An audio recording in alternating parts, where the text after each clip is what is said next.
everyone, and welcome to Beyond the Ball. I am Collie. This week, I am joined by Big Paddy. Paddy, what's crack? Hey, man. How you doing? All alone. Explain what's crack. I don't know. I forgot the debt in that one. What's crack? Let's do. No, I'm off the crack at the moment. No crack. No good. Yeah. Paddy, we have a jam-packed show this week because there's been so much news. There's been so many matches. There's been ups, downs, highs, lows, fucking mediums. I don't know. There's been fucking everything in the last week. So we've a good bit to cover. So Paddy, we're gonna chat a bit about in the news a new appointment that happened yesterday evening. That's a little this is news to me because I only heard it this evening. Yeah, I actually think it was this morning. But I thought it was funny to say that. Yeah, I thought it was good. Then we have a managerial sacking, one of my favorite ones of all time. If I was putting them up on like a list, I'd say it's probably top. So we'll be chatting about that. We'll be chatting about the Manchester United and Chelsea game a little bit. We had a little bit of a discussion on Instagram straight after the match, but we'll have another look back at that and give our thoughts on that one. And obviously we are missing a certain Liverpool fan, which seems very convenient this week, isn't it, Paddy? Yeah, he must be under that rock where all the rest of the fans, when they fucked off, they won their league when they beat City, and then they were like gone again.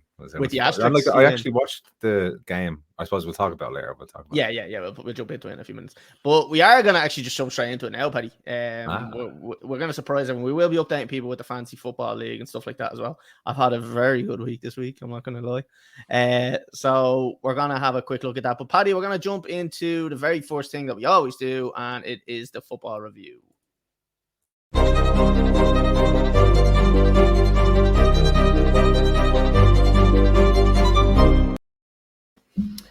Okay, Paddy. I suppose seeing as Conor is not here, we will start off at Liverpool and get them out of the way. First match they had 1-0 versus West Ham. We won't talk too much about it. We don't really care, do we? We don't have to cover Liverpool this week. No, yeah, but no, I like talking about them losing. Yeah. That's why I'm going to just jump off that one straight away and straight on to the next game, which is 1-0 against Forest. Yeah. So they got beaten 1-0, which is, to be honest with you, fantastic to see. Yeah. How were you feeling after this game? It was great. And after watching it as well, Trent was back in the team. They lost. Standard. But I was thinking, now I didn't watch the game live. I watched it afterwards, the highlights. And I was thinking to myself, they probably battered Forest. But Forest could have scored 3 or 4. Yeah. They had that many chances. They really could have. Van Dijk missed 2 sitters. Absolute sitters. And again, it's just Liverpool. I think Paul Scholes said it during the week. There must be a big problem with Henderson. Henderson was on the bench, I think. And why isn't he playing him? Like, he was his best player in the team. Like, he was holding that team together. Yeah. But again, bad management by Klopp for a bad team. It's Klopp out, to see, isn't it? Now, Klopp out. So, Paddy, I know that I have kind of said that Conor is away and missing, and it's convenient. But I wasn't letting them get away with it, Paddy. So me and Conor yesterday jumped on and we had a little chat about it. So this is about a 10-minute review from Conor about what's going on at Liverpool at the moment. So I'm going to play this video and we'll be back in a second, all right? Excellent. Right, Conor. Obviously, you're not on the pod this week, so we couldn't let you slip past without addressing the issues at hand, as you can see down the bottom left of the screen there. 1-0 against Forest. Embarrassing loss. What happened? Tell me your thoughts. I'm just happy I have you and not Paddy as well, because you know where Paddy would be fucking going with all this. And I can already picture the questions he's asking about what are the club doing and what are they doing, what are the managers doing and the players. So, I didn't watch the West Ham game last week during the week, but I actually watched this while having COVID, and it made me worse afterwards. I actually think this is where it came from. I was fine up until 2 o'clock on Saturday. I don't know. We talked about last week about Klopp changing his tactics to match the team he was playing against. Yeah. which is great. Sat in against City, 4-4-2, nice and flat, nice and compact, worked. And he played 4-4-2 again with half the squad available. It just didn't really make sense. Yeah. Like, Curtis Jones hasn't played since July. Played in the centre midfield role. I don't think he's ever played centre midfield of two. Yeah. Played the two lads up front again with Firmino and Salah. Didn't really get into the game. I thought it was a game set for like a 4-3-3. Go back to the way they were playing before. Just because it works against City doesn't mean it's going to work against everyone. So go back to where you're more comfortable. Let Jones have a little bit more flexibility in midfield maybe and keep it a little bit tighter. But best team won the day, really. What was the crack with Nunez? He wasn't even in the squad for that game, was he? He's out injured. Picked up an injury midweek. Okay. Oh, apparently, was it some sort of ear infection or something? Am I hearing that right? No, Thiago was out injured because Thiago got an ear infection on Saturday morning. Sake. So that's embarrassing. So I'm gonna ask the question that I suppose Paddy's probably gonna be thinking about asking there as we're doing in the middle of the pod here. Has Klopp? I'm gonna do it in Paddy's voice. I'm gonna put me Paddy voice on. Right. Okay. Let's take our you have to start the sentence with United. Yeah, Manchester United. Right. Let's take off our anti-Liverpool hats for a minute, okay? And let's not be biased here. Has Klopp lost the dressing room? So that's what Paddy has just asked. I don't think there's nothing in the dressing room left. They all seem to be in the fucking physio room or have an ear infection. I haven't got an ear infection since I was about 2. Like, who gets ear infections? I was up and good to go. Like, did he not get his grommets out? No, or what's the story like? So what's the story then with injuries? They're happening. It's always been happening with Liverpool. It's a massive thing. We talked about it before on the pod. Is there an issue with training overload and lack of depth? Hence the players playing more minutes, picking up more injuries. I don't know if it's even that or if they're not scouting these players out when they come into the club initially, or they're just taking whatever. Yeah. Like Darwin Núñez, obviously he's only out short term.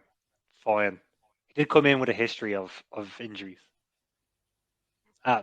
Before his time at Benfica, like if you look back to his Vallecano. Yeah, he had a knee injury, didn't he? Yeah, he had, and he's only 22 as well. So if you're picking up long-term injuries at 22, like what's it going to be like when you're 30?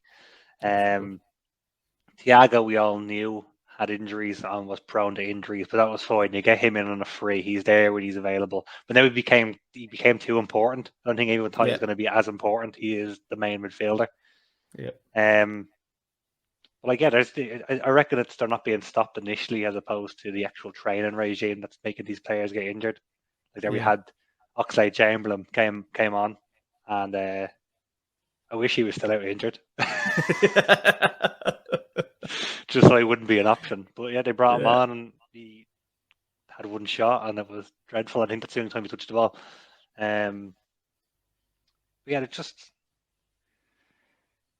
a deflated man, Conor. I am deflated. You know, I am deflated. Because we went into those 3 games, right? City, West Ham, Forest in the space of 6 days. You're like, we'll take 6 points out of that. Yeah. We got 6 points out of it. But not when you beat City in the first game. You take 9 points. When you beat West Ham, you're like, oh shit, we're getting 9 points here. And then all of a sudden you don't. It's not a bad week of actual points accrued, but where you accrued them was fucking piss. But it is when you're in hindsight looking that you've lost 3, you've dropped 3 against Forest. So that turns into a bit of a kind of a lull on the whole kind of other 2 previous results. Because when you go into them 3 games, you think, right, like you're saying, 9 points, 6 you'd be happy with if you lose to City.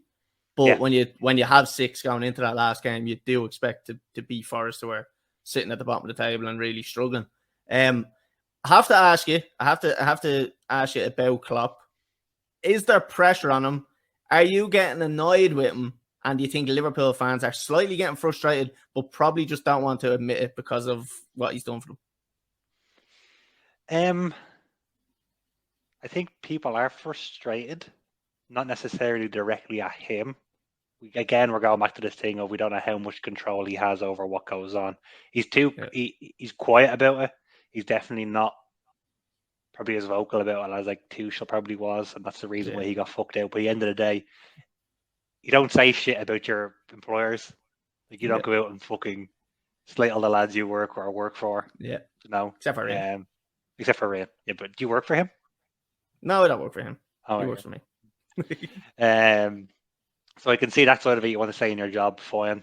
But yeah, it's again you go back to like adapt to what you have available and who you're playing against. Playing against Forest, you can be expansive, you can be wide, you can be a little bit open. That's fine. But again, it just looked too tight, too compact. Forest sat in, which was fine. Caught Liverpool on the counter.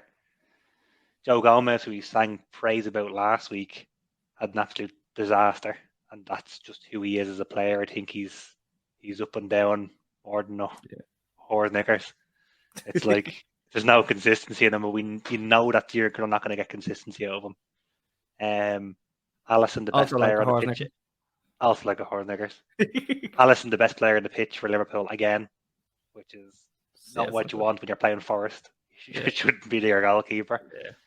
Created chances, but never looked. All the best chances fell to Van Dijk, and that's not who you want your best chances to fall to. Let's be honest. Henderson played well, but I'm not buying this thing that he was outrageous. Everything seemed too comfortable. The two fellas who were dangerous, Firmino and Salah, created nothing, and it was a game where I would have loved to bring on like Divock Origi or something to try and mix things up with 35 minutes to go. But again, the process of selling and not buying replacements, there's no one there to replace them. You know?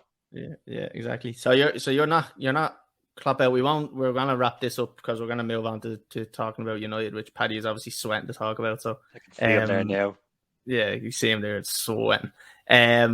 So you're not at all yourself personally getting pissed off with Klopp, and I know you can kind of see what's going on where you have the injuries, but is there anything that's pissing you off about him with the way he's approaching games? Or again, I would just like to see that having the identity of the club. They've been a 4-3-3 club, and it works against most teams. If Liverpool see themselves and you put them up like player for player, team for team against the rest of the teams in the league, they're probably like maybe fourth, maybe third or fourth in like quality of player. Everyone below them play their own style. Go out and play against Aston Villa or Forest or Wolves the Liverpool way and go and beat them. Yeah. Teams above you, City, Chelsea away, Arsenal away, maybe Spurs away. Yeah. Change your style to match the team you're playing against. It seems like he went with the City style and the City formation that he played against Forest away, which doesn't make sense. You have to go and press them higher. So that frustrates me. I don't have his head on the plate yet, but I didn't say that either. Fuck off. Go out this week, get a result against Ajax to qualify for the Champions League. That'll be a huge lift, and then play into next weekend. So you're not Klopp out. I am not Klopp out. Wait till you crop this now for 100% clip with that. 100% clip with that. Right, Conor, we're gonna leave it at that, and we will be talking to you hopefully next week about Liverpool after they lose again. So we'll chat to you next week, right? Cheers, boys. There we have it, Paddy. Klopp out, controversial from Conor. He said Klopp out. I mean, I heard it. I heard Klopp out. Wow. I am gonna edit that later, and I am gonna clip it and have it saying Klopp out. And that should have been breaking news. That should have been. I know it should be. It will be breaking news later on when I clip it. So, what did you make of Conor's analysis? Very much like every other Liverpool fan, still won't call and put pressure on Klopp. Well, you wouldn't. If I was a Liverpool fan, I wouldn't either. He's done so much for the club, and you look at in recent times. Look, you said it on the clip there. I'm going to start talking about Manchester United again, but looking at what happened to United when they got rid of Ferguson and the mess the club became for 10 years, so you can only see them going down before they get better again. If Klopp goes, you'd be shitting yourself. You wouldn't want Klopp gone. No way. Yeah. Right. Well, look, we'll move off Liverpool because that was it was a long enough clip, so we'll move off. So, Paddy, I we're like going your to impression talk of me, about. though. Sorry. I liked your impression of me. Oh, you like it, did you? Very good, yeah. Let's take our football hats off. Right, Paddy, we're going on to Manchester United. Now, I remember talking to you after this game, and you said that's probably a nearly perfect result. Tell me about this match. I didn't see this match, so you're gonna have to tell me about this match. It was Fred and Casemiro in the middle.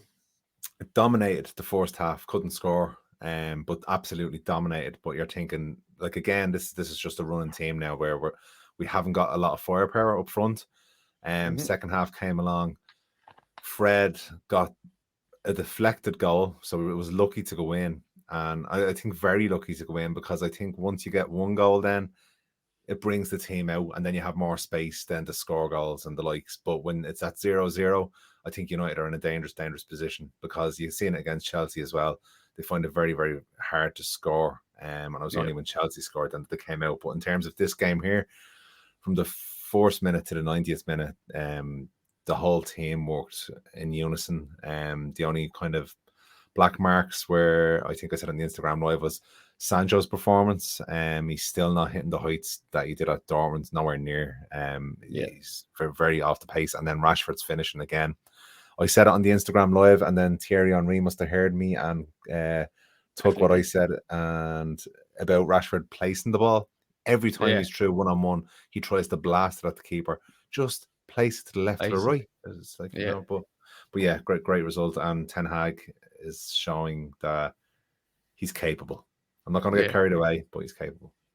No, to be fair, I can understand now at this very moment in time why United fans may be getting slightly excited, not carried away, but excited, because especially with the likes of Martinez there, Martinez centre half, that's his name. Sorry, Martinez centre half there with Varane. They look very comfortable together, and there is exciting things ahead, I think, for United, and even Ten Hag has shown, and I have to admit, I did respect a lot of what he's done and the way he's handled the Ronaldo situation, which we're going to be talking about in a while. But I think he's handled that brilliantly. We'll chat a little bit about that. I won't go into Ronaldo just yet, so we're going to chat about that in a while. We'll move off that, Paddy, and we'll get through this kind of next little bit. Next one is Chelsea and Brentford 0-0. Look, Kepa had probably one of the best games I've ever seen him playing. Chelsea weren't impressive. Couldn't score. Not surprising. I don't think a Chelsea striker scored in fucking ages. So we'll move on to that off that one. On to this one, Paddy. Chelsea and Manchester United. We did discuss this a little bit on the live after Instagram for anyone that didn't listen to it. Our analysis was very similar. It was a very kind of mutual discussion about the match, where draw probably was, in hindsight, a fair enough draw. It was. There was. I think he was destroyed us for the first 30 minutes. Potter then changed it up, brought Kovacic on, brought Cucurella off, and changed to a flat four, which really benefited us. And I think then we had spells where we were dominating, and then there was a lot of back and forth and a lot of kind of level playing there. Obviously, when you score a goal in the 87th minute, you think, right, happy days, that's it, the match is over. So for us to concede in that last minute, absolute heartbreak. Like, I've never felt so deflated doing an Instagram Live. Like, I've been on Instagram Live when Chelsea have lost or whatever, and like, I can get through it and I can get a bit of emotion out. That was the worst I've ever felt in terms of just being deflated and just not even being angry, just being sad. And it was so hard. It was like, it was a kick in the face. It was for that one. I'd say so, because I would have felt the exact same if United hadn't scored, because that's the way I was. I was coming to that minute and I was like, oh no. But then Jorginho, was it that kept the foul away just after scoring the penalty? I think it was Jorginho. And obviously the goal went in then. But I think one of the biggest talking points from Manchester United fans' point of view for that game, I suppose two really. The lack of firepower again up front, with Martial injured and Ronaldo out, and then the Varane's injury. he's not going to be back now until at least after the World Cup. It's going to be. So does he stick with Lindelof or Maguire's back training today? Does Maguire come back in? What would you prefer as a fan? Well, this might be another positive for Ten Hag, because if he can get Maguire into this team performing, everyone will say this fella's a great coach. Great coach. Well, at the moment, I'd like to see Lindelof and Martinez, but I think Martinez, I think the issues he might work well beside him. He may do, but I think the issues United had previously at the start of the season was there was such a lack of confidence, and De Gea didn't want the ball, but he's starting to get better on the ball now. He's not as nervous on the ball, and you can see the passes gone around from the back to the front. So he's done an awful lot of work on the training pitch to get them used to one-touch football, be comfortable on the ball. Whereas before they were terrified of the football. It was two-touch. They didn't want the ball near them. And that's how they gave away a lot of goals. They were losing the ball in their own defensive area. And then, like Brentford, I think twice or three times we lost the ball near our own goal, and they capitalised. But Lindelof at the moment. But hopefully Maguire comes back, and But does he get the captaincy? If he comes into that team, is he captain? He is, unfortunately.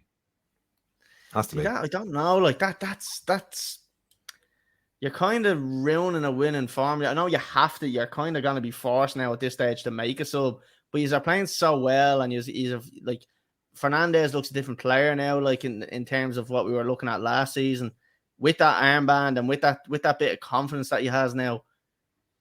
Taking the armband off he might get pissed off a little bit. He seems very headstrong, where like he might just throw a little bit of a strop. Now I wouldn't say he'd be very unprofessional about it. I'd say it's more a personal thing, and he'll think it in his own head. Yeah. But you might see the performances then dropping after that. So that could be a little bit of a gamble, I suppose you'd call it, from Ten Hag if he does that. Does he almost go with Lindelof just so he doesn't have that scenario? I think he goes with Lindelof just because I don't think he really likes Maguire.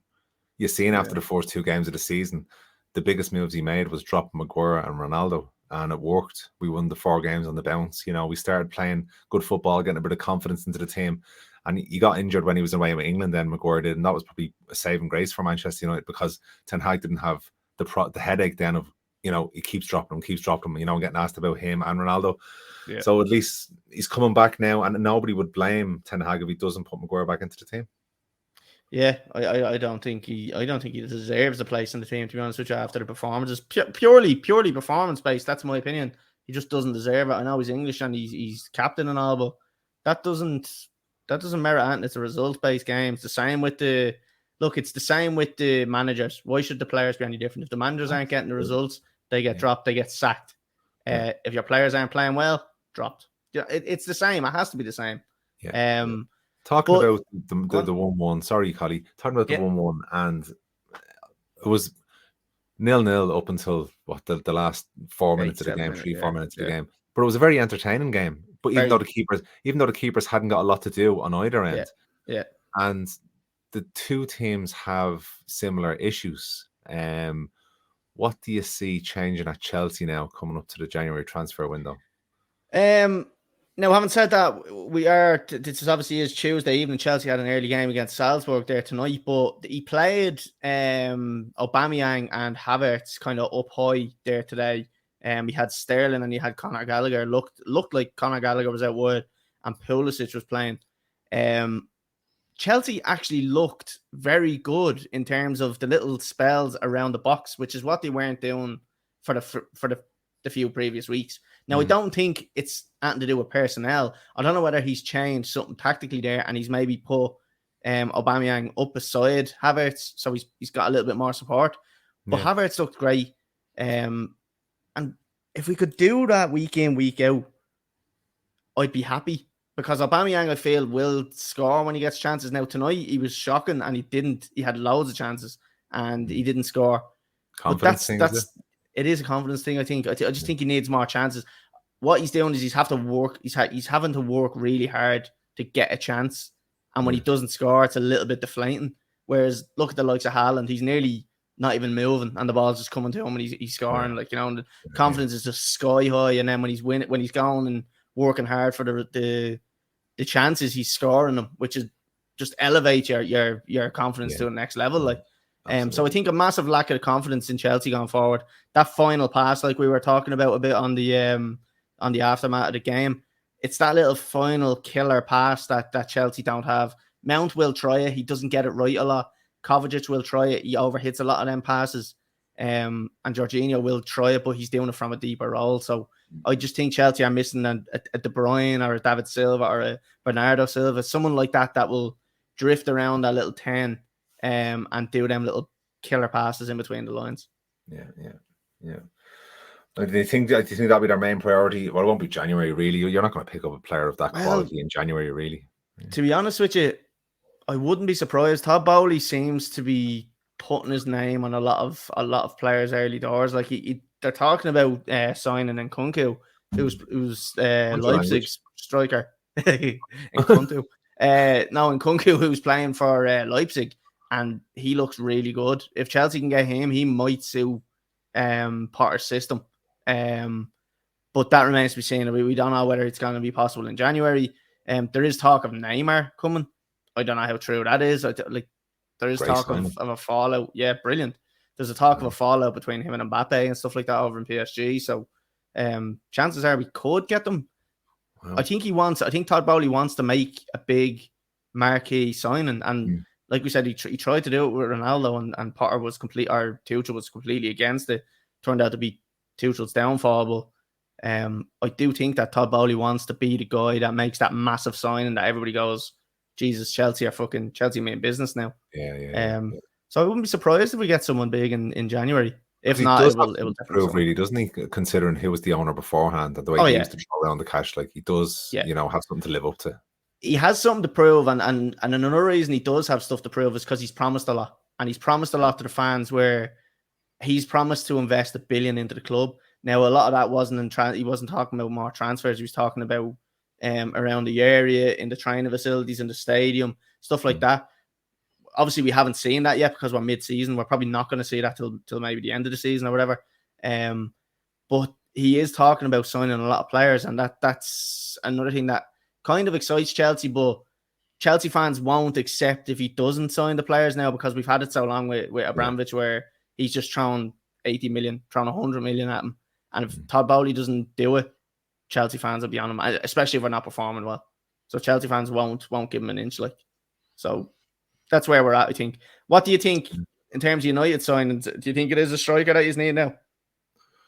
Yeah, absolutely. Because you can't rely on Martial to stay fit now, even if he does come back. Yeah. It's just too much. It's too much. So you've only really got Rashford and Ronaldo that can play through the middle. And Ten Hag doesn't like Ronaldo. I know there was talk of Gapco from PSV. He scored some amount of goals even already this season. He's top scorer over there. There was a choice. It was a choice between him and Anthony, and they went for Anthony. But I think he's definitely could be an option. But again, he's one of those floating players. I don't think he's an out-and-out striker either. He's one of them that comes in off the wing. Yeah, like as strikers, who's available now? There's not a lot. There's not a lot of world class. When you think about the world class strikers that are in the world now, you're talking probably Mbappe. Again, Mbappe kind of sits out on the left and runs in. He's the only young one. He's young. Haaland, but literally just after signing for a new team, not available. Benzema, don't think he's going to be available, and he's 34, 35 now at this stage. Lewandowski, only after signing for Barca, 34, 35, not available, going to be retiring soon. Who else is there? There's no world class, like Harry Kane. Maybe Harry Kane's available. Can't see him going to Chelsea anyway. Possibly to United. Yeah, you could see that. That'd be some signing, or Son. I'd like to see Son as well. Son would be good as well. There is a few good strikers around. Nkunku, like I'm saying, is with Leipzig. He's very good, so he would be classed as a very good striker. Chelsea could get him, we'd be laughing. I don't know whether we will get him. I don't know whether the rumors are true, but definitely something we need. Yeah, it's kind of I don't know who I put him in that same bracket as kind of a Tammy Abraham or something like that, where he's like a young, hungry, good striker, but does he really set the world alight? Yeah, you know. Yeah, he doesn't you have do that want Willian now name. at this stage, don't you? Yeah. So I don't know. It's an interesting one. Paddy, we'll move on because we still have a bit to get through in the old pod. So we're gonna jump off this and we're gonna jump into the fantasy football. Are we gonna go news of the week first? News of the week. We got news of the week.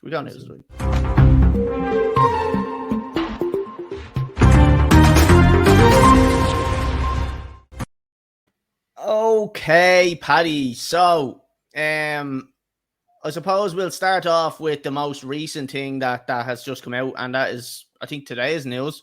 Won't be spending long on this one. This one will just be a brief mention because it has happened. So, Aston Villa. Well, I suppose we can cover this all in the one, can't we? Aston Villa have sacked their manager, Steven Gerrard. I don't know if this. No, it's not going to be Gerrard. Hold on a sec. He's here somewhere. There he is. There he is.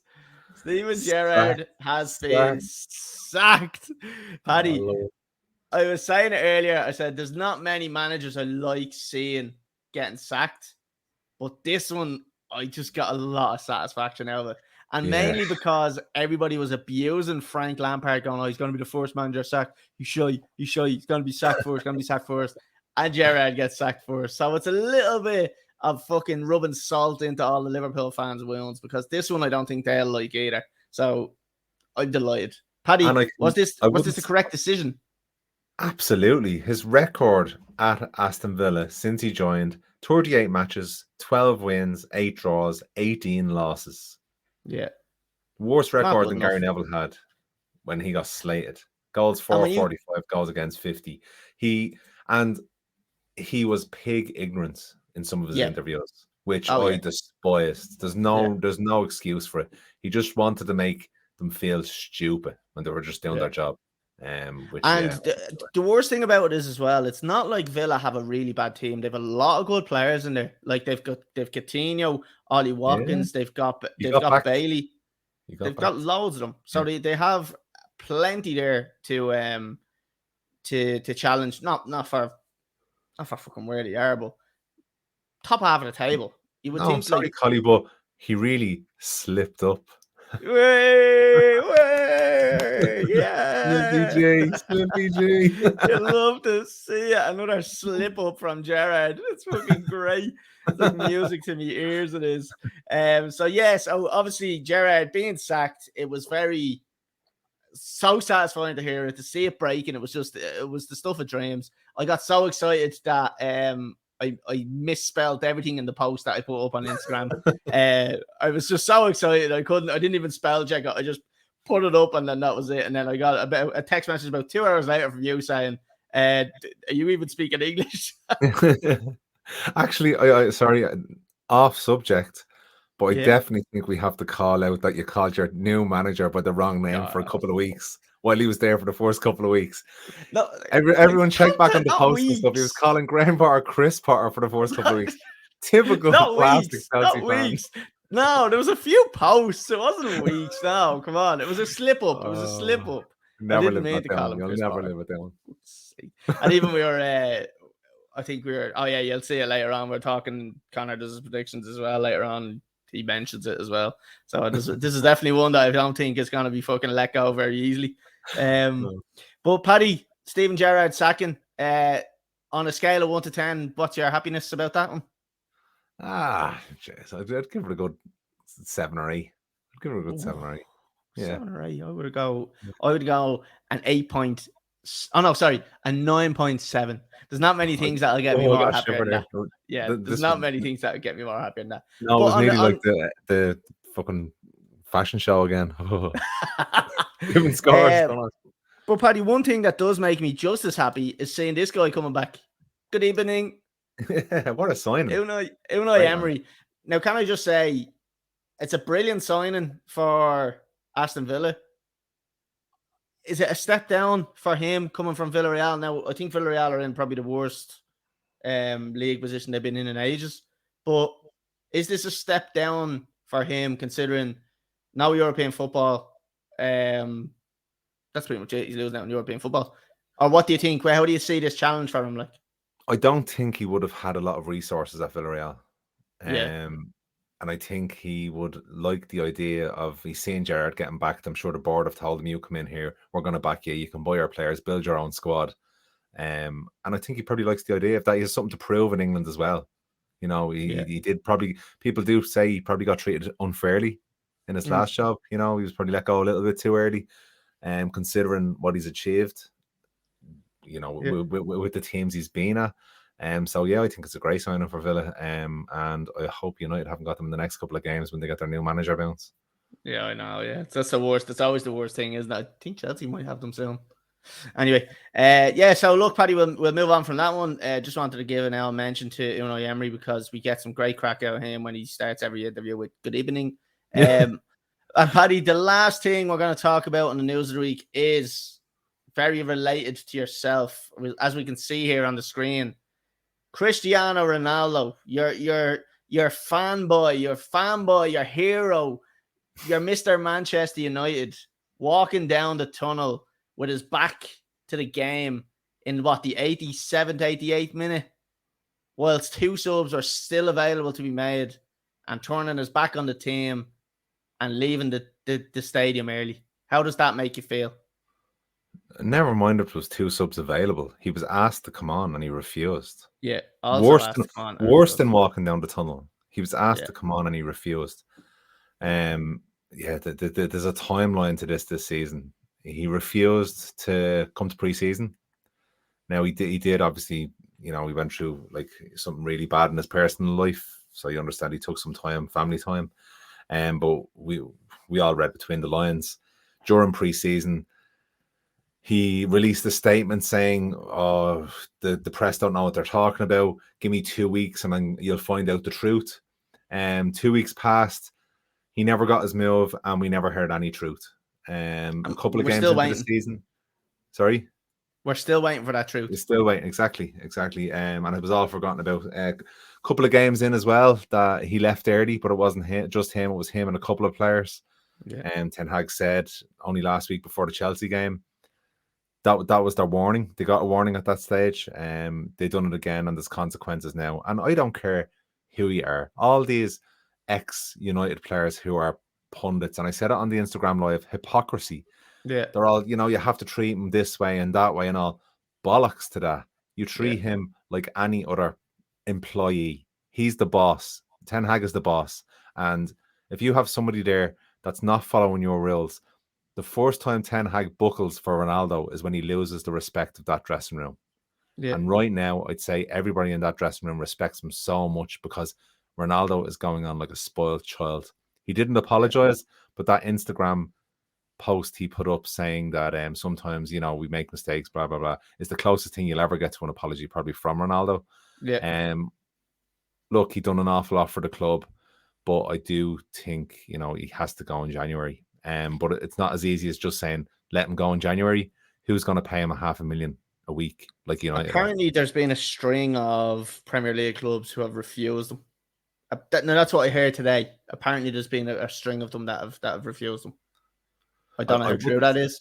Yeah, I wouldn't say United would like to sell him to a Premier League club, to be quite honest with you. Especially the likes of Chelsea, because, you know, we're so close for Champions League football, he could make the difference.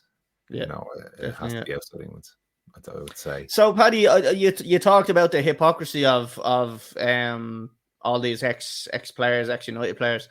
We're gonna talk about them. Roy Keane in particular, for me, just seems like it's such an out of character defense of a player that thinks he's bigger than the club, when I've heard him say so many times about players that don't run, that don't put their work in, that they should be sacked because he's playing for the badge. You do everything for the badge. You give your fucking life to play in that team. And yet Ronaldo can walk off, turn his back on the team, head down the tunnel and head out of the stadium before everybody else, and all of a sudden Roy Keane thinks it's okay. Maybe because he wants to be his best mate and he wants to go for a few fucking meals with him or something. But what is going on? Why is Roy Keane saying that? He lost an awful lot of respect from an awful lot of people with that interview over the last couple of weeks. Gary Neville respect to him because he came out and the way he just told it as it was. And I think, he's one of the best pundits out there for me. The rest of the United pundits, the ones on BT, the ones on Sky, I wouldn't rate any of them really. Ferdinand was similar to what Roy Keane said. And then he kind of seen the backlash and came out on his 5 Live podcast and backtracked a bit, saying, I'm not saying it's right what you done, blah, blah, blah, but you have to treat him with kitty gloves. You don't. Yeah. Why did Roy Keane say it? I think because a couple of weeks ago, Roy Keane said that Ronaldo was being mistreated because he wasn't being brought on. He was brought on for the last couple of minutes. Now, this was obviously before he walked off at Tottenham. Yeah. And then I think if he had have completely turned around on what he said a couple of weeks beforehand, last week, he would have, in his head, he probably would have thought, I look like a fool. So I'll continue my stance on this. So but maybe on reflection, he will say to himself, well, there's no way to defend Ronaldo here. There's zero way to defend him. I can't think of one reason why you would defend. Like, Ten Hag hasn't treated him poorly through the whole season. Don't mind even this game. And people say, oh, well, if he wasn't going to bring him on at City, why bring him on here? At City, we were losing 6-3. 6-2 at the time. And he said, out of respect for Ronaldo, I was going to bring him on. We were winning 2-0 against Tottenham. And he wanted to bring him on, fanfare, get him on the pitch, a couple of minutes into his legs and stuff. Because at the end of the day, he didn't get preseason either. And preseason is so important. So he needs minutes in his legs. But he didn't want to take it. He walked off. And there's no excuse, really. No excuse. I suppose I only see it as a Manchester United supporter. And I don't want to see his reputation being tarnished because he's done so much, and I want him to be a legend at the club. But from a fan outside the club, how do you see it? I see it being a thing of actually worry for everybody else because of how well Ten Hag has handled it. We all know what Ronaldo is and how he plays and how valuable he is to a team. Has he done it this season? Absolutely not. In terms of playing, I know he hasn't played as much as he did last season and when he practically carried the team. There's better players in that team now where he's not so much a carrier anymore. He's more being carried himself. So he's a little bit of a passenger this season. So it's worrying for, when I say everybody that's not United fan, I'm talking about Man City fans. Not so much Man City fans just yet, but Liverpool fans, Chelsea fans, Spurs fans, when they see that Ten Hag has come out and been so strong and being so direct to the media about it, it just stinks of Alex Ferguson, and it's something that we don't want to live through again. So we just pray that something turns sour with Ten Hag because he looks very good in terms of how he handles media and how he handles players. I love this. It's great. And that does make me worried in terms of if he gets the right players under his wing, I think it could go places. Which is not something I've said, I don't think ever, Paddy. I've always slated Manchester United managers. And I know I did it in a way that was kind of triggering to people, but it was how I honestly felt at the time. And I'll always hold my hand up when I think something's going good. I do think United will be very good for the next couple of seasons. You said a couple of minutes ago there about Ronaldo last season carrying United. Do you think United done so bad last season because they played for Ronaldo? Their whole game plan was to get Ronaldo to score goals. And this season, Ronaldo was doing so poorly is because Ten Hag has turned around and the system he plays doesn't suit Ronaldo. Ronaldo was not much different than he was last year. It's just the system doesn't suit him. When you think about Manchester United last season, Harry Maguire was the foot of all criticism because he played so badly in a lot of games. When he's able to play badly and get away with it and they don't concede, it just allows Ronaldo to score goals. And so when Ronaldo scores goals, it's heightened because if he can score that goal and get the winner, he looks like an absolute legend. There was a lot of matches last season where you probably should have been losing by 1 or 2 more than you actually were, and then Ronaldo scored. So if he had done that, if he's had to be in the 2 goals down that he's probably should have been, and then Ronaldo scores, it doesn't look like he's carrying the team as much. Do you know what I mean? He's kind of got away with it in terms of goals conceded last season. Maybe because De Gea was unbelievable last season. Best I've seen him playing in a while. So he kept us in while Harry Maguire looked really bad, but then Ronaldo's goals were very important because then De Gea was keeping us in the game. Now you don't look like you're ever in trouble in the game. So it's not like you are really gagging for them goals because you are. Now, look, having said that, in the last couple of games, he's have been struggling to finish chances and stuff like that. So there is a little bit of that. But defensively, we're solid.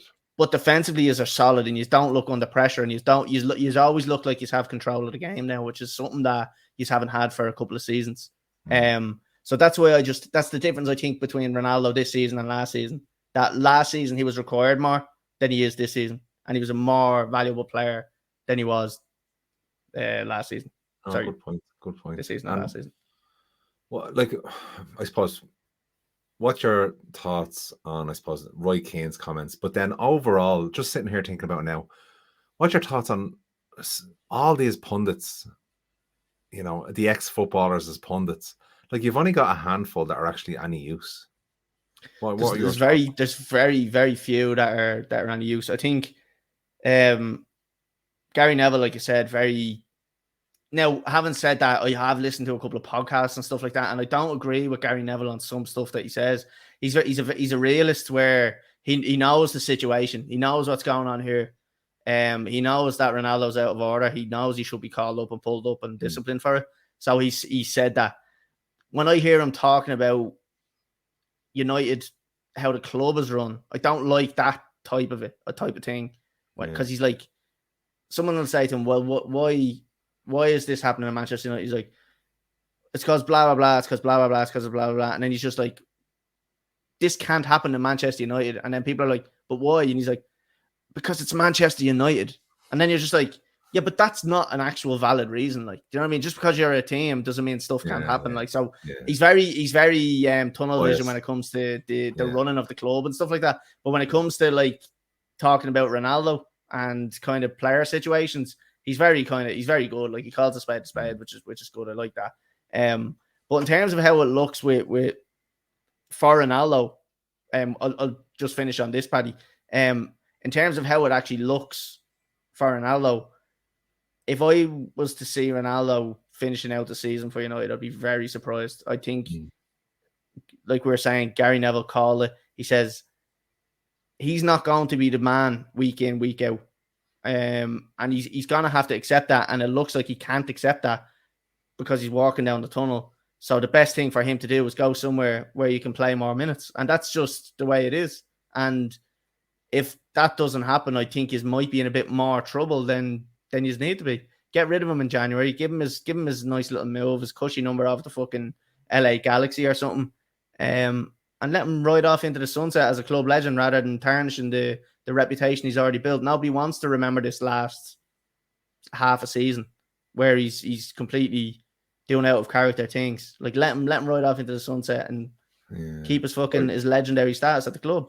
Yeah, but he won't go to an LA Galaxy. This is the problem. This is why we couldn't get rid of him maybe in pre-season. He wants a Champions League club. Yeah. I don't think many of the Champions League clubs want to take him. And I think what you'll have to realise is that he's only going to get a Champions League club if he takes a massive pay drop. And I don't see why that's an issue for him because the chap is a billionaire. Yeah. Do you know what I mean? So why is it an issue for him? Yeah. I don't know. Right, Paddy, look, I think we better move on because we're 50 minutes into it there and we just have a little bit more to get through. I'm going to pull up real quick the fantasy football because we had a good week, Paddy. Well, I had a good week, so I don't know about you. So let me just try pull this up because I'm after closing 13. Here we go. Right, Paddy, I suppose we'll start off with my team. 83 points. Oh, I haven't shared it, sorry. Oh, yeah, if anybody is listening on Spotify and Apple, this is where you got the YouTube. 83 points, Paddy. Nice. Average 51. 51 was the average, so a good 32 points above average. What a week I think I've had. In goal, Kepa. So only get the 3 points for Kepa because of the poxy fucking last minute. Saliba only got 2 from Curtis Zuma last night. Scored a goal, which shouldn't have stood because there was a massive handball in the build-up to that. There's been serious controversy about it. But scored a goal and got a clean sheet. 15 points for him. Tarkowski, 5 points for him. Andreas Pereira, 2 assists, 10 points.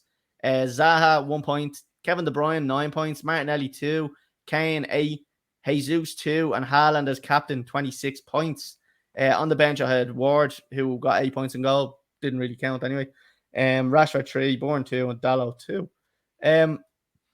Paddy, I was delighted. I was delighted to see Zuma because not many people had Zuma. So, that was great. And Zuma, but do you not feel bad picking Zuma, seeing as he abuses animals? Well, look, I don't care. You can kick the ball into the net for all I care. Paddy, you look at the league. We've had a change of position. There's been a change of guard here. Yeah, quite a substantial change as well. I was 50 points up like 3 weeks ago. Yeah, shows you how quickly things can turn around. I feel like in all my leagues, I'm fucking clawing myself back into it, and it's fucking brilliant. I love it. I was so deflated when I was at the bottom of every single league I was in, and now I'm starting to get myself back into it. So you're in second place. So I'm first with 722. You're second with 696, and Conor is dead last with 614. 52 points you've had this week, Paddy. Talk us a little bit through your team here. Yeah, it was very bad. So obviously Lloris in goal, 2 points. Dyer, Cancelo, Saibi, all conceding goals, not getting many points. Middle of the park, I brought in Almiron. He got me a few points this week, thankfully. Yeah. Foden, I'm going to have to think about getting rid of. I've been looking to get rid of Sancho as well. I'll keep Rashford there. I think he's so cheap. You have to keep him there. Martinelli and Jesus aren't really bringing me the points that they were at the start of the season. And I think if I can eke it out up until Christmas time, I think you get another wild card then, don't you? Yeah. As soon as the World Cup starts, I think you have a free wild card then. Yeah, I'll have to start making substantial changes. If it wasn't for Haaland this week, I would have been totally screwed. Yeah. My how did they do? Yeah, not much better then. It was, as you can see. Yeah. Poor. But look, my team was good. I just come on, start performing, guys. Jeez. That's what it is. It's if the team is good, they need to start scoring the points. Paddy, we have a quick look at the league, see if there's any change. We had, was it Oisin O'Kane or Oisin Kane at the top? Let's see if he's still there. He is still there. Whoa. 801 points he's got. 56 he had this week. So Oisin Kane City. Then second we have Connor Ennis. Oh yeah. Great name. 67 points he had. He's up to second, 781, so 20 points behind. Collie Lamb's in third with 777. James White in fourth. I love that. Stranger Mings is good. Level fourth, with Jack Butler, Big Buck Butler. In sixth, then we have Callum Warfield, 766. Dean Fletcher drops down to seventh, 766. Craig Mooney up to 8th with 765. Johnny Murphy, 764. And Nesta taking a nice drop down to 10th with 763. Haaland Oates. I don't get that. Do you get that? Haaland Oates. Isn't that a brand or something of oats? I have no idea. I don't know. Anyway, so Paddy, that is the end of the fancy football. So we'll jump really quickly. We won't spend too long on this because we're coming up to the hour mark on the predictions for the weekend.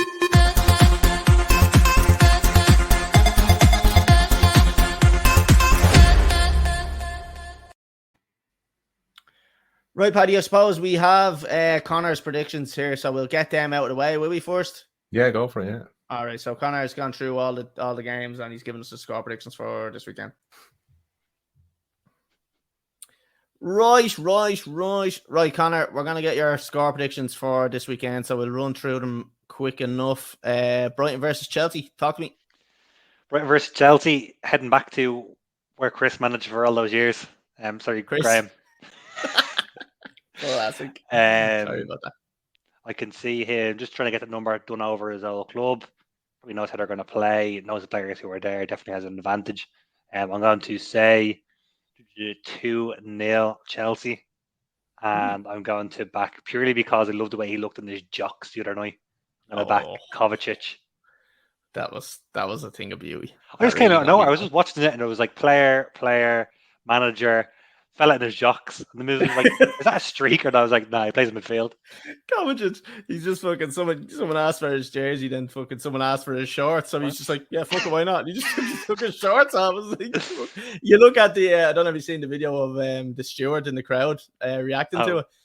So he takes them off. The steward is just like, as if like say, what the fuck's he doing? Like, it's fucking There's little ball stranglers, a little John Arne Reese's. Oh yeah, fair play, nice little sacking him. Right, we'll move on to the next. The next one in line, I suppose, is Liverpool and Leeds. So tell us a bit about this one. What do you think is going to happen in this? If there's a manager under more pressure than Jurgen Klopp in the league, it's fucking Jesse Marsh. He's not won a game since August, and he's drawn 2 of the last 9, and he's lost the rest of them.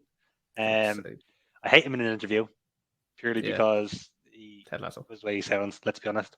If you're talking about a player losing the dressing room, there is still rumours going around that the players are still calling him Ted Lasso, which doesn't sit very well. I'm sure it's not a game he's expecting anything out of, but if he gets a result, I think it saves him for another couple of weeks. It's one of those ones the fans will forget about the previous week, so they can get a result away to Liverpool. On the flip side of it, I'm hoping Liverpool are going to be coming off the back of qualifying for the Champions League last 16. And I'm going to back Liverpool at home, seeing how it's the only place they get points this season to do the business over them. I'm going to say Liverpool 3-1. And I'm going to see, it's hard because I don't know who's going to be fit now in game's time. If he's fit, I'm going to back the horse up front, Mr. Nunes. If he's not fit, I'm going to back Fabio Carvalho. Okay, right, fair enough. Moving on, Man United versus West Ham. West Ham looked handy against Liverpool from the highlights that I saw last week. Obviously, missing the penalty was huge. Huge. And they were in and around then. Again, I didn't see the game, but from the highlights, they were in and around then, causing havoc to Liverpool. United at the back of a nicked draw, I suppose, against Chelsea, but it'll be a good result for them considering the changes seeing the changes that Den Hag made and still managed to score a goal afterwards is beyond me. I'm going to back United at home. It's going to be a tight game, and I think it's not going to be a very attractive game. I'm going to say 1-0 United, and I'm going to go with El Anto on the wing. Oh yeah, Anto, the old Tony fidget spinner. Fidget spinner on the wing. Right, Connor, anything else to add before we let you go for this week? No, just fair play to you to keep it under an hour with Paddy talking about Ten Hag and how he's the man for the job, even though he made all those disastrous substitutions. But other than that, I'll see you next week. Yeah, all right, nice one. We'll talk to you next week. He wasn't far wrong. He's not far wrong about that, Paddy. You know, we're coming up to the hour after you talked about United for so long. You never asked me the questions. You're only like that. Go on, ask us another. You sent me a private message there saying, "Ask me another one." Hey, Paddy, we're gonna jump on to ourselves. Chelsea versus Brighton. What score do you reckon? El Chris has to lose eventually. I think his all player team will have something to prove. So I'm gonna go for a Brighton win. I'm gonna go for 1-0 and Trossard to score. I'm actually going to go for a 1-0 win to Chelsea. I don't think there'll be many goals in this. Chelsea are struggling to score. So, I'm going to say a tight 1-0 win for Chelsea. And I'm going to say Mason Mount to score. On to the next one, Liverpool and Leeds. What do you think here? Oh, high score and draw. I think all over this. I think you're going to be looking at maybe 2-2. I'm going to go for Salah to score. Yeah, I think there's too many players injured for Liverpool for it to be too comfortable. I think they'll probably nick a win though, and I'm going to say 2-1 to Liverpool, and I'm going to actually say Van Dijk to score a header. Last one, Paddy, Man United versus West Ham. What do you think? On recent performances, bit of a rest during the week. With a game on Thursday night. If that's not too taxing on the players, I can see us winning comfortably here. So I'm going to go for a 3-0 win and Rashford to score. Paddy, I think I'm going to go with a 1-1 draw on this one. Been talking a lot about them being very well and doing very well, but for some reason I have a feeling. You know when you get them feelings that Moisey's going to get something out of you? Yeah, I can feel it in my waters. I think I'm going to go 1-1 and I'm going to say Jared Bowen to score for West Ham. Right, Paddy, that's it. We're done. we don't have anything else to add to the world of football this week. Paddy, we're going to be back the next week. I don't know if there's football on next week or anything like that. Maybe we'll have a watch along or something like that. But hopefully we'll be able to give our reactions on Instagram this weekend after the matches. Absolutely. It'd be good to kind of. I'm enjoying doing them little reactions after the game. You know, we're getting a bit of interest on the Instagram. So if anybody is watching or listening and you haven't followed us on Instagram, make sure you do, because we will be doing lives pretty regularly. Anyone that hasn't already done so, if you're watching on YouTube, Facebook, Twitter, hit subscribe, like, follow, comment. Also follow us on TikTok. If you're listening to us on Spotify or Apple, make sure you follow us, subscribe, rate the podcast 5 stars, and share it with your mates because we're sound. Paddy, it's been a pleasure. Thanks for joining me. Yeah, great week, and the pure emotion on the Instagram live, so check us out. Yeah. So we'll be back next Tuesday, 8 p.m, and we will talk to everybody then.